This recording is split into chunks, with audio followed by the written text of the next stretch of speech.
people are now harvesting. So they started by joke or by thinking that can it grow really, but now we are seeing the really output, and it's possible provided we follow some rules of initial planting. So we take care of the harsh weather sometime of the dry season. So we create some shed, and all we can see it is very possible. So that's the good news, confirmed by seeing. Our country is a free market economy. Can the company or an organization like ICAM do something regulating the price? So now that we are seeing you on board. Okay, we have not yet got into discussion of that. What I can tell you as a market provider or a cocoa buyer from the chocolate industry direct, not as a trader, because I work for a company which uses cocoa to produce chocolate. I can see that the farmers are enjoying from this freedom of the market. There will be probably need of some regulations, at least to control bad qualities, which comes to the market sometimes. But right now, what I can see compared to other countries, Ugandans are really benefiting from this, so they get a good, very good price. So specifically, why are you here today? Specifically, I'm here because I've been called to represent or to confirm that the market is available. So people are wanted to see me personally, not just to hear that there will be company to buy. So I'm happy to be here and confirm that really the market is growing, not only as a company ourselves, but globally. Okay, as a buyer, what are those challenges that you still see existing among farmers? Okay, the challenges I see mostly is in the post harvesting. People don't yet know that fermenting the cocoa beans is very important to make to create that flavor which is needed for the industry. So people are rushing to get cash. So after removing the seeds from the pod, they just try to dry in a rushing way and in a poor way. So that's one of the challenge I can see. And then other companies don't discriminate cocoa by quality, but they just want to buy. So that is also another challenge by the buyers, caused by the buyers. So it's what we are seeing, especially in Bundibujo, where the buyers are congested. So I think this growing cocoa in Lira will make us also stop fighting for it and make also look for good quality where people are informed ahead of time. Okay, as a buyer, and you are an expert right now, do we have varieties in that cocoa, just like in other crops, or we only Okay, have? that's one weakness we have as a country. Uh, we don't promote specific varieties, but we have different varieties. I cannot tell you that this varieties is bad. These other are good. What I can tell you is that some plants are really growing more pods than others.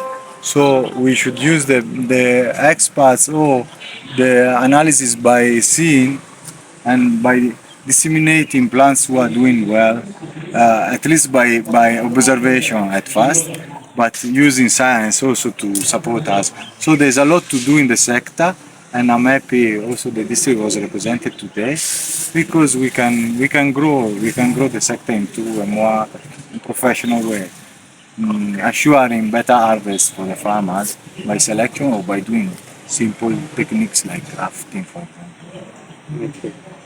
Now, talking about the environmental related uh, with the cocoa, because we see some plants or specific crops which are too harsh to the environment, and in your presentation you said this is a forest crop. So, how favorable is this crop to environment? Okay, I see that if we create the environment, of course, is harsh. It needs an initial attention, which is should be keen to such situation like prolonged dry season. To tell you the truth, the cocoa doesn't like prolonged dry season. Oh, it doesn't like he likes deep soils. So if the soil is too rocky, but I see even in that situation, cocoa can grow because the environment is good. As you can see here, we are under a tree, and this is what cocoa needs, not to be left alone, but to have a shed which is good enough for it to grow without that total exposure. So I'm seeing results already. So I see people losing some part of their planting, but still be willing to continue. So it will be harder than maybe other places, but it can grow very well. It can grow very well here. Okay. Okay, now can you tell us some more about? We have heard inside there that the company has a plan of setting a center for either sorting or aggregating. Tell us more about it. Okay. Now I don't want to put in my mouth with something which has not yet been confirmed by the other directors or the owners of the company. I'm representing them. I can tell you that I was WhatsApping the daughter of, I mean the owners. So the Agostoni family is still the owner of ICAM. So I was sharing with them this good news which I'm seeing here. So I'm sure they are going to invest here. Maybe not tomorrow, but as we are progressing together, I'm sure they're going to see Lira as maybe one of their main supplier, and the farmers on Lira as their main supplier because people are very serious and they are going very fast. So even I believe they can change the overall production of the country in no time. Okay, thanks so Your much. name? My name is Fabio Jomo. Yes, I have the title of Salongo. I have that religion. I'm a dual citizen, so I'm also a Ugandan citizen. I have Okay. that privilege. Thank you. Okay, all right. Thank you so much. Cocoa beans. And the message which I want to give to the farmers outside there, we have the market. And today we are hosting one of the biggest buyer of cocoa beans in the country. That is ICAM Chocolate Uganda, a subsidiary company of ICAM Chocolate Italy. And they are having engagement with the farmers groups from different parts of Lango sub-region, and they're looking up to seeing how best we can aggregate the cocoa, have the right quality that fits actually international market, and take this to another level. So we have opportunity also for our farmers to practice organic farming because it's part of sustainability. We have also been emphasizing how we can actually have youth, women, and the young ones brought together because this is an opportunity. And I also want to use this opportunity to clear the doubts that cocoa does not grow in northern Uganda. I think we have visited very many farmers and we have visited very many gardens. The yield is very promising, the yield is very good, and as we talk right now, we have opportunity to demonstrate at the farm level the yield that actually comes from the farms. And we have opened actually the aggregation center, and this aggregation center is going to serve all the farmers in the region. We're also seeing big companies like ICAM's Chocolate. They are going to have the aggregation center here. So this is an opportunity for any cocoa farmer or potential cocoa farmer outside there. So what services will this center be offering to farmers? The services will provide post-harvest handling technologies, like technologies for fermenting the cocoa beans, and for us to achieve the required standard. We shall also be providing other value addition services related to labeling, certifications, and before the product is actually taken for shipment. Talking about the cost attached to it and access to seedling, it has been a challenge to most farmers. So how do you intend to achieve this?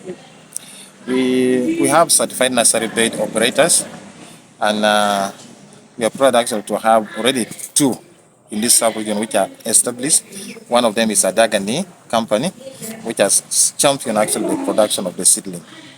And I think we are looking at 30 million seedling in this coming year, 2025. And I think this could be a very big opportunity for any farmer outside there to take advantage. And the seedling cost is not very expensive. It's affordable. You can sell your chicken, you can sell goats, you can sell maize, and invest in the seedling. It is 1,000 per seedling. Now, farmers have always been complaining about the fluctuation in prices. Is there a body international that regulate the price of cocoa so that you can assure the farmers that the prices will not fluctuate so much? Aware that our country is a free market economy. It is true. That's a good question.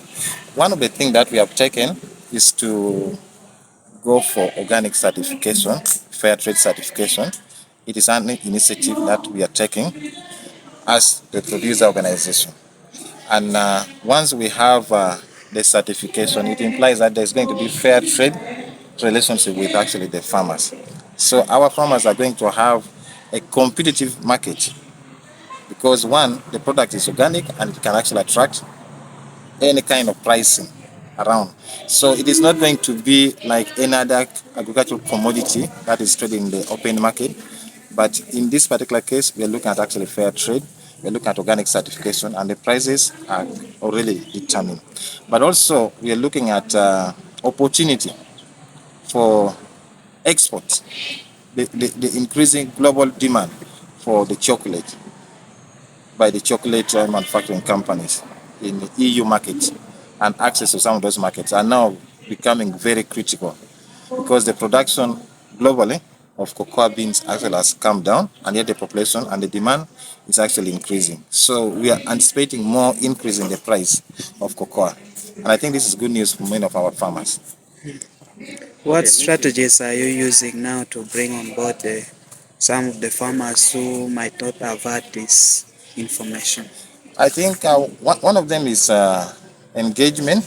We are using all the structures within our reach, the church structures, we're using the farmers organization structures. We have different cooperatives within this region. We are using their leaders, we are using the political leaders. We are bringing everyone on board to ensure that this message reach. But also, as one of the organized cocoa cooperative, that is Upper Nile Organic Cocoa Farmers Cooperative Society Limited, we are embarking on extending the knowledge, the skills for the production to the farmers. And this is how we are going to spread the message and taking the message to these people. Under that cooperative, how many farmers are on board now? Right now, we have members of over 400 From Lango here. from Lango here. Okay. And I think we are going to have even more members coming on board because our interest is to ensure that no one is left behind. We want to bring everyone on board. Given the fact that there are no many fermentation plants, how are the farmers selling their cocoa? Right now, it is not the question of fermentation plant, but I think there are already technologies, simple technologies that actually farmers are using for fermenting the cocoa beans. And it is observing those best practices. You put your cocoa beans in a sack and you have the juice coming out. After the juice has come out, then you leave it to undergo the fermentation for a few days. After that, you dry the beans to the required moisture content.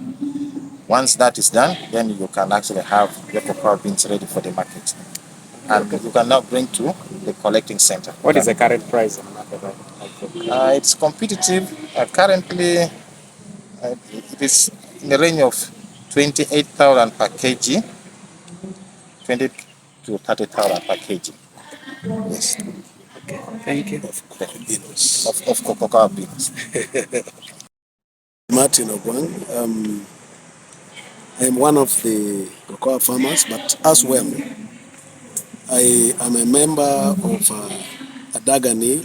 Adagani is a company that is propagating, that is championing the production and also the raising of the seedlings of cocoa in this region. It is one of those companies that has been certified to produce organic cocoa seedlings, but also taking it through the value chain. So I'm one of the members that is in there, but also I am a member of Upper Nile Organic Cocoa Cooperative.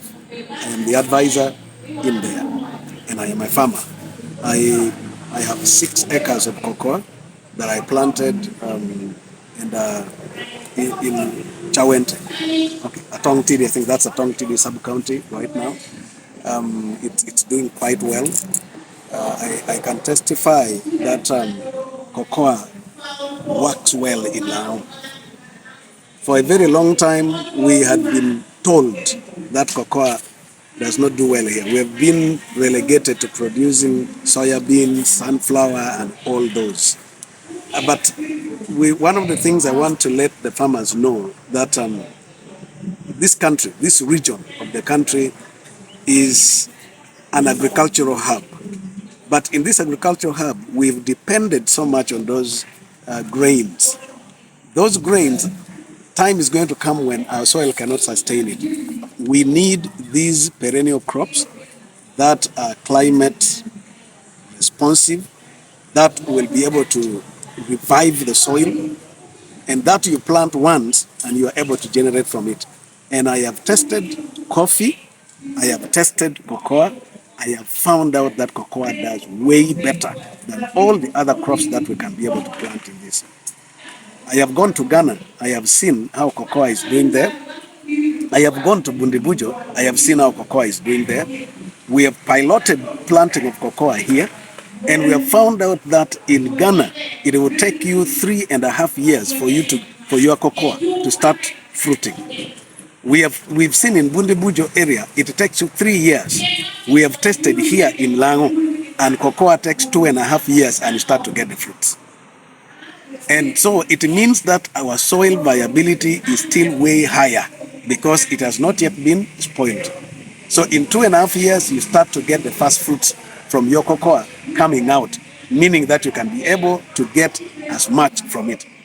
We've also tested and found out that in 3 years, a cocoa tree, one tree like this, will be able to give you between 60 and 100 pods. But you can sell one pod between 2,000 and 5,000 shillings, depending on the size. So that means in each tree, you get more money from cocoa than you can be able to get from an acre of a maido. So I am trying to let you know, not from what I have heard, but from what I have seen. From an acre of cocoa, if you plant 450 trees and you plant it with banana as a temporary shade, that banana will water it when it is dry. It will also provide for its shade. But in 9 months, the money you get from that banana will pay back all the amount of money you have used for planting. Because to plant cocoa, 1 acre of 450 trees, for you to plant it, you need roughly about 1 million. But it's around 785,000 as of this year. 785,000 shillings. You need 785,000 to buy all the seedling, to dig the holes, to plant, to put the banana. That is enough for you to plant 1 acre. But the harvest you get from that 1 acre after 2.5 years, or after 3 years to say, it will be able to make you get out as somebody who has broken out of the cycle of poverty. So I want to let you know from experience that cocoa is one of those that we need to embrace. It is one of those that's going to help us. People have land. An average family in Lango right now has 2 acres of land, averagely. And that's why we have a lot of people running into the urban center, because there is no more land. Even the 2 acres have been overused. It's no longer able to give us enough food that we have always depended on. Now, you can use only half of that to plant your cocoa. Within 5 years, your cocoa, you can still plant crops under. You can still plant your soya beans under. You can still plant your maize under. You can still plant your beans and whatever under it. For 5 years, you can still use it. use 1 acre or use half of that, those 2 acres you have, plant cocoa. Cocoa, the goats don't eat, cows don't eat. It is one of those crops that the only thing you need to protect when it is flowering, that the animals don't go there because it will disturb the flowering. But you just need to protect it from that way. If you plant it there, I tell you, in 3 years on your 1 acre, you can rest. I visited a friend of mine in Bundibujo, and that day, a grandchild that he was taking care of, had been sent out of school. And for school fees of 150,000, school fees balance. When we were still talking, he just told the child, go and pick a tray. Go and pick some cocoa. The kid went and picked cocoa in a tray. A tray. Went with it to the place where they're buying, the collecting center, where they're buying the pods. The kid came back with 300,000. And then was able to offset the 150, gave the child 50,000 for transport and pocket money back, and he pocketed. When we are seeing, and he told us, I'm not going to tell you the story of cocoa. You have seen it for yourself. That is what motivated me to come back and plant cocoa for myself. And when we know that it is working well here, there is no reason why we should not. Nobody should tell you that cocoa does not do well. It does very well. We have all the parameters that is needed. The heat that it needs, we have it. Nearness to equator, we have it. The wind speed, we have it. The quantity of rain, we have it. The soil types, we have it anywhere in Lango.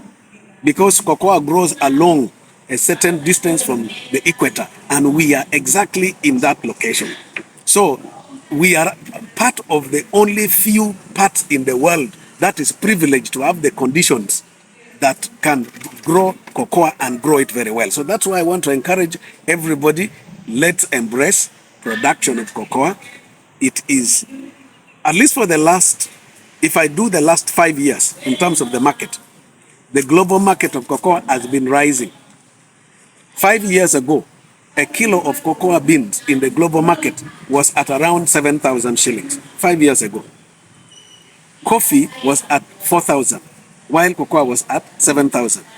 Then the prices kept going. Right now, as we talk, we have ICAM chocolate here with us to open up the buying. Right now, the market here in Uganda is opening at 28,000 shillings per kilogram of cocoa beans. 28,000.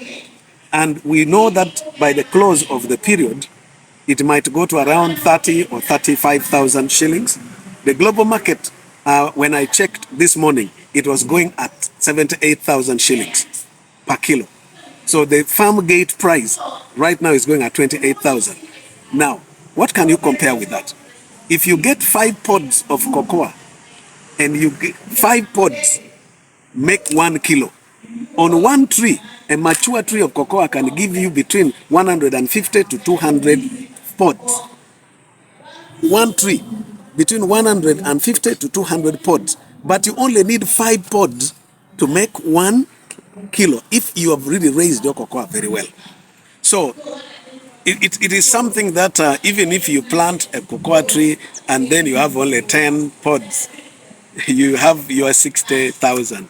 You have your 60,000 from those, if it is well done. So, besides that, there's a lot of benefit. If you go to where cocoa is and it's flowering, the smell is first of all good, you want to sit there. The shade, the leaf it gives you the best shade. Shade. You want to sit there at all times. If you have a cocoa plant, you want to sit under it. It is beautiful. So in terms of the shade, sometimes we have very hot temperature. You need to plant cocoa around even the homes. It will give you very good aroma. It will also give you very good shade. It is also very good to look at. It's there are those those insects that want to come around. It's quite nice. It is climate smart. Agronomically, you know that it actually replenishes, the nutrient in the soil. It is very good with that. When it reaches a certain period, cocoa you don't have to weed. You only weed it between 1 and 4 years. Thereafter, you don't need to weed. It will keep shedding its leaves, and then it will just the weeds will just go. So you won't even need anything. The only thing you will need is keep pruning. But in terms of weeding, no. So I think it is one of the best things that as Lango should wake up to, because we have every condition that is good for it. I think that's what I can tell you. Thank you. Thank you. If we were to restrict it to a few people only, the quantity would not be enough for the people who want to buy. Because out there are hundreds and actually thousands of people who want to buy cocoa. European countries, America, and other parts of the world. Now, if you were to get some few kilos, one person or two people or a few people only, it wouldn't sell out. You will not get the price you want. You will not attract buyers. In Uganda alone, there are 24, I'm told there are 24 companies dying to buy cocoa, and it's not there. So the more the people, bringing people together, that will be the advantage that we shall get into a good market. And we can also bargain. If you already collect it and it's in one big place, you can sit and say, this cocoa, you want to sell it at this price. After judging the world price, you study and you say, for us here, let us not try to sell individually. Let us sell a separate. 2, 3, bulking as also a way of bringing people together. These are people you are going to train. These are people you are going to educate. These are people you are going to fight and change the attitude of. But it will not change. It's affected as a group rather than as individuals. So bulking is very important. Thank you for watching Lango News channel. Please subscribe for more updates.